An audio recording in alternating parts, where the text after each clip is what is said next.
Bonjour à tous et bienvenue dans votre journal des produits de bourse de l'Upsa du lundi 1er juillet. Et le marché parisien a terminé la semaine en léger recul. Le CAC 40 lâche 0,62% à 3738 points après quelques séances de hausse la semaine dernière grâce notamment à de bonnes statistiques américaines et un apaisement des tensions sur la Fed. Et bien l'indice parisien a subi quelques prises de bénéfices. Les opérateurs parisiens se sont laissés tenter par des achats à bon compte sur des valeurs délaissées ces derniers jours, comme les titres de luxe LVMH et Kering ou encore Sanofi, Bouygues, Total qui empochent plus de 4%. Et plusieurs valeurs sont sorties du lot cette semaine, comme Eurotunnel, le titre soutenu par les analystes de Citigroup, est grimpé de plus de 7% sur les 5 derniers jours. Et le constructeur automobile Peugeot, lui, avance de 7,20% en 5 jours. Et à Wall Street, les indices américains clôturent en ordre dispersé quasiment à l'équilibre. Le marché new-yorkais a repris du terrain ces 3 derniers jours, portés par les commentaires rassurants de certains responsables de la Fed.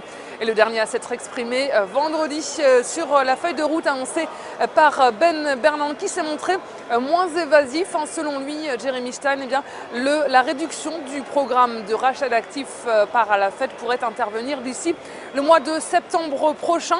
Et puis quelques statistiques américaines ont permis aux indices américains de se maintenir à l'équilibre. La première ressort mitigé. L'indice PMI de Chicago déçoit sur le mois de juin. Il est à 51 points contre 56 anticipés. Le moral des ménages sur le mois de juin ressort lui supérieur aux attentes à 84 points, même s'il recule légèrement par rapport au mois précédent. Et la faiblesse des valeurs technologiques a pesé sur la tendance. Beaucoup de mauvais résultats avec, pour commencer, l'entreprise de conseil Accenture qui lâche 11% après un chiffre d'affaires moins bon que prévu, un bénéfice revu à la baisse. Et IBM lâche également 3,15%. Et le fabricant de smartphones BlackBerry est en chute libre, moins 25% après une baisse inattendue de ses services de son exercice sur le premier trimestre 2013-2014. Et il a prévenu que cela n'allait pas s'améliorer pour le trimestre suivant. Et du côté des devises, l'euro est reparti en baisse face au dollar dans un marché à nouveau focalisé par la Fed.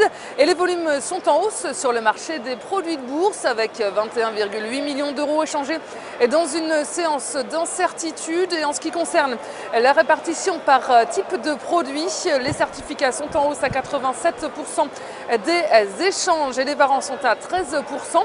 Et du côté des transactions, les certificats représentent 74% des échanges, les varants sont à 26%. Et la répartition par sous-jacent nous indique que les indices sont en hausse avec 44% du marché. Les actions sont en repli à 50%. Et selon la répartition des transactions sur les varants, les indices représentent 39% des échanges, les actions sont à 56%. Le taux de change et les autres varants, le taux de change est à 1% et les autres varants sont à 4%. Et la valeur du jour, c'est aujourd'hui la société de services informatiques Capgemini. Le titre est contenu par sa moyenne mobile à 20 jours négativement orientée. De son côté, le RSI évolue en territoire négatif et se retourne à la baisse. Et la formation d'une nouvelle jambe de repli est ainsi attendue sur le titre avec les 34,90 € comme première cible. Et l'enfoncement de ce niveau amènera le titre sur les 32,90 € avec une invalidation au-dessus de 40,13 €. Et la stratégie qui vous est proposée pour jouer cette valeur, c'est l'achat du Warrant Put Capgemini à 4 651 T d'Unicredit au prix d'exercice de 35 € et d'échéance au 6 décembre 2013. Voilà, c'est tout pour aujourd'hui. Passez une excellente journée et on se retrouve demain.